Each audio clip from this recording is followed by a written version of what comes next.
I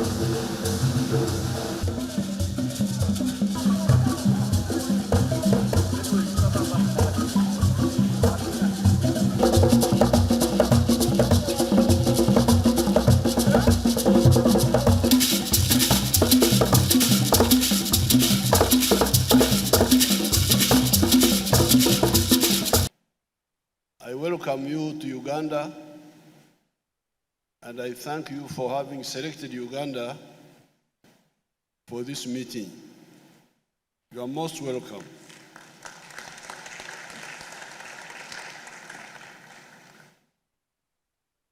This is a topic which is very good to discuss when we are all gathered here. And in the case of Uganda, because we are talking about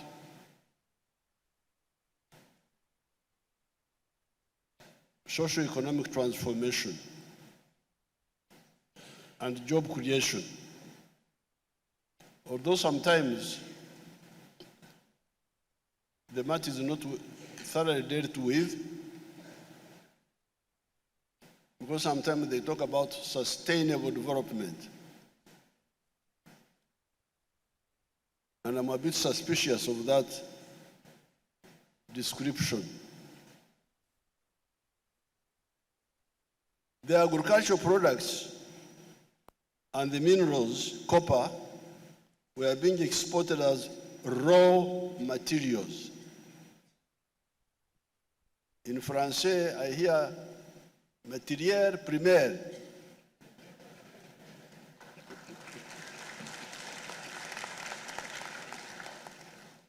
That's what I hear them saying, matière première.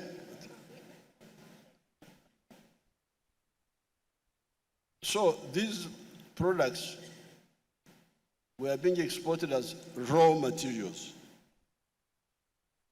This meant that on the average, getting about 10% of the value of the product. Because when you export a raw material, you get only about 10% of the value of that product. If you take coffee,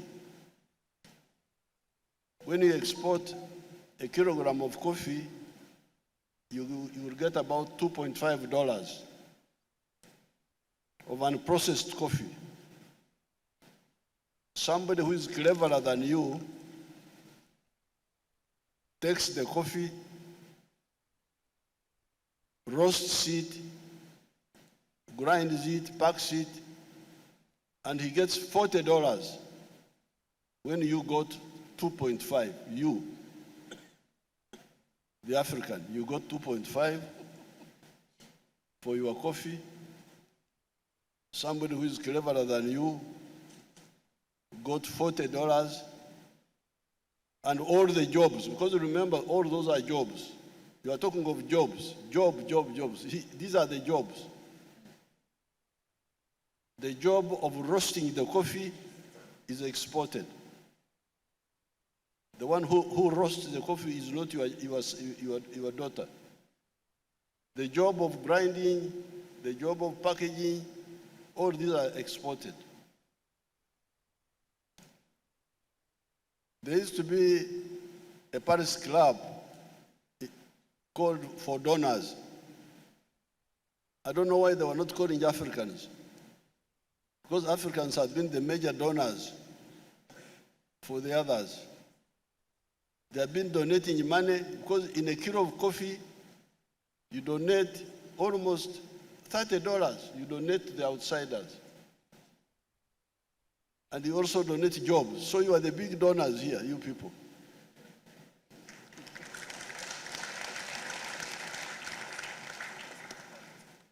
When you export a raw material and somebody goes and makes more money out of it and creates jobs for his children, when yours here have no jobs, you are the donor. You are donating money. You are donating jobs. That's what Africans have been doing. As of now, Agriculture is employing 3.6 million people. Industry is employing 1.4 million people. Services are employing 5 million people. And ICT is employing 46,000 people. We are just beginning, but you can see the jobs can be created. The hotels, tourism, transport is employing a lot of people. In order for the 4 sectors to be fully developed so as to create wealth and jobs, they need low-cost transport, the railway and the lake transport. Part of the mistakes in Africa have been to neglect the railways. And this is what I told the World Bank when we met in Nairobi. How can you talk of private sector-led growth if you don't talk about lowering the costs of doing business? Now, some of the factors that bring costs to go up is transport of cargo. If you have got expensive cargo transport, how would the companies succeed? So, rail transport, lake transport, electricity, an educated and healthy workforce, stopping the export of raw materials, low cost of money for borrowing to do business, a big market of Africa and beyond. Now, those are the obstacles that you should really concentrate on. The belief in the politics of identity. This is the big curse in Africa. People who believe in the politics of identity. Tribe, religion. For us, we say this is wrong. You should look at the politics of interests. It is all mentioned here. Because of that, you find many countries cannot build state institutions. They cannot build pillars of state. How would you build an army if you believe in tribalism? Will you have an army for every tribe? If you don't believe in Uganda, how would you have a Uganda army? Now, if you don't have an army, what happens? You can't maintain peace. That's why people have got to go to the United Nations to come and defend them. Can you imagine? UN troops in Africa, what are they doing? Defending you. Why can't you defend yourself? With the Europeans recently, we passed a law which was discouraging homosexuality here. Then Mr. Biden removed us from the AGOA list. He chased us. That was one. Number two, the World Bank stopped giving us loans. But our economy grew by 6%.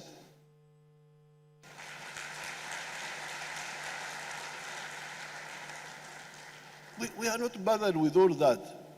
What is crucial for me of all this, apart from our own mistakes, the next most important thing is regional integration. If we avoid internal mistakes and we are clear about the regional integration, the regional market, there is nothing, all that things that happen outside will not concern us. I thought I should mention that one also.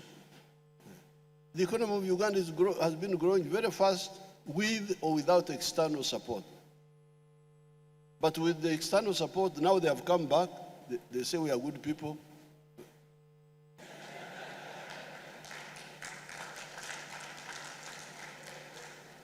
I want to congratulate President Museveni and his team for not only this conference, but for the ongoing work, SDGs, which is such an important path to development, not only for Uganda and for Africa, but for the whole world. And I congratulate him very much for that. And I think all of us at the United Nations also recognize that Africa is at the center now of the ideas, of the initiatives, and of the actions that are going to make sure that the rescue of the SDGs, in fact, is something that happens. Of course, we have to look beyond 2030. We have to know that things don't stop in 2030, but we need to know that the progress that we are making now, sometimes as difficult as it is, and I will talk about that in a moment, is something that we need to continue to work on together. First, let's have a reality check on the headwinds that we are facing. The climate crisis, which is ongoing and which will be ongoing for the rest of my lifetime and for the lifetime of every single person in this room. And let me say, as the president of ECOSOC, climate change is not a theory. Climate change is not an ideology. Climate change is science. Climate change is fact. And it is dealing with these facts and this science that we must come together in helping countries to adapt to the changes that are already taking place and in dealing with the great emissions that continue to come from industrialized countries that continue to contribute to the climate crisis. I have to say, as a representative of Canada, that the arbitrary cuts that have been made in development assistance by a number of countries, as well as the entirely unnecessary and painful tariff attacks which are having potentially such a disastrous effect on global growth and economic justice. We have to face these challenges together. And as I say, as a representative from Canada, I can tell you directly, we know something about tariff attacks these days. Our territorial integrity as a country has been questioned. Our nationhood has been questioned. And we know, as do all of you, the right to sovereignty is built into the Charter of the United Nations, and the right to economic and social justice and to freer trade is built into our Charter and everything that we stand for and have been fighting for together. I want to say to you, many Africans here, I say to all of you, your struggle is not only your struggle. The struggle you are facing is a struggle faced by everyone in the world. And above all, in difficult times, we must reaffirm the value of one simple thing, and that is solidarity. The solidarity we must show with each other, and the solidarity we have to show in our work, in everything that we do. Excellencies, Africa stands at a pivotal moment, not only of challenge, but of immense opportunity. With just 5 years remaining to achieve the 2030 Agenda and the second decade of Agenda 2063 now underway, we must confront the hard truths and match them with bold and courageous solutions. Yes, progress has not been fast enough. Structural inequalities persist. Informal employment remains widespread, disproportionately affecting women, our young people, and rural communities. The annual financing gap to achieve the SDGs stands at a staggering $200 billion. Foreign direct investment to Africa declined in 2024 by 1.9%, falling to $53 billion. And the burden of debt is suffocating. In 2023, 25 African countries spent more on external debt servicing than on health and education combined. This is unacceptable. Over 60% of countries are now in or at a higher risk of debt distress. In too many countries, more than half of government revenue goes to debt repayments, undermining vital investments in people, resilience, jobs, and growth. the Abuja Declaration remains a distant ambition. Half of African countries spend less than 6% of national budgets on health, and the high cost of digital access, especially in rural areas, continues to exclude millions of our people, deepening gender and geographic divides. But these figures do not define us. Africa is not standing still. We are standing up. Despite global headwinds, our continent accounted for 9 of the world's fastest growing economies in 2024. Progress is against HIV and AIDS is encouraging, with nearly 24 countries recording significant declines in new infections. It is a privilege to address this 11th session of the Africa Regional Forum on Sustainable Development, convened under the compelling theme, Driving Job Creation and Economic Growth through Sustainable, Inclusive, Science, and Evidence-Based Solutions for the 2030 Agenda and the African Union Agenda 2063. I wish to begin by extending my heartfelt gratitude to the government and people of Uganda for their gracious hospitality in hosting us and for their dedication to Africa's sustainable development journey. We know that Uganda is leading by example on sustainable development goals implementation. In particular, I wish to convey my deep appreciation to His Excellency President Yoweri Kaguta Museveni for his support to the Economic Commission for Africa's mandate and his commitment to the broader development priorities of Africa. My profound gratitude also goes to Your Excellencies, Heads of State and Government, and all distinguished participants for your leadership in advancing Africa's transformation agenda. I also wish to acknowledge the steadfast collaboration of our partners, especially the African Union Commission, the Africa Development Bank, and the United Nations system, whose collective efforts have brought us here today. Excellencies, distinguished delegates, as we speak, structural vulnerabilities, including the lingering effects of COVID-19, climate shocks, conflicts, and geopolitical tensions, as well as mounting debt burdens, continue to stifle Africa's progress. For instance, the continent is grappling with a substantial debt burden amounting to 64.3% of GDP, which significantly limits fiscal space for critical investments in education, health, infrastructure, and other essential sectors. Furthermore, our average GDP growth since 2019 has hovered around 3%, which is far below the 7% needed to achieve the SDG 8 on work and economic growth. In light of the current global developments, it's now clear that development aid can no longer be considered a reliable or sustainable solution, and the traditional financing models are increasingly misaligned with Africa's development aspirations. At this critical moment for Africa, we have no choice but to look inward and take bold, transformative actions anchored in evidence, innovation, and inclusivity, including investing in the capacity of our people and institutions to turn things around. With just 5 years to 2030, the data is sobering.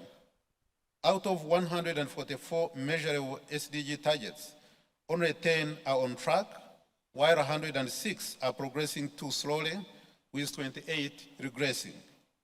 In fact, at the current rate, SDG 5 on gender equality will take decades to be achieved, and this risks undermining women's contribution to social and economic progress. Where we are discussing the Sustainable Development Goals and also looking at Agenda 2063, where we are discussing the Africa we want. The government of Uganda and the Economic Commission for Africa, in the collaboration with the African Union Commission, the African Development Bank, the organizations of the United Nations system, and other stakeholders are hosting this 11th session of the Africa Regional Forum on Sustainable Development. So we are discussing the transformation of Africa with a focus on the 17 SDGs. Let me just remind the audience, as I invite the first speaker, that when you look at the map of Africa, the way it is shaped as a question mark, with Madagascar as a dot. In other words, the continent is asking us questions, we as leaders of the continent, that how are you going to transform the continent and improve the quality of life of the people? That's the question put to us by the way the African continent is shaped, which looks like a question mark. And with that, let me take the opportunity to invite the Honorable Minister of the Economy and Finance of the Republic of Mauritania, who is also the chair of the outgoing bureau, Your Excellency Sid Ahmad Oudbo, to come and give us your opening statement. Your Excellency. It is an honor and a privilege for me to stand before you to welcome you to Uganda for the 11th Africa Regional Forum on Sustainable Development. Your Excellencies, Uganda is truly a privilege to host this esteemed gathering of leaders and experts from across Africa and beyond, united by a common purpose to accelerate progress towards the 2030 Agenda for Sustainable Development and Africa's Agenda .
The President of the Republic of Zimbabwe, who is also here as the chairperson of SADC. Also recognize former heads of state who have presided over the theme for this year, you would be all fair with it by now, is driving job creation and AU's Agenda 2063 and the second phase of the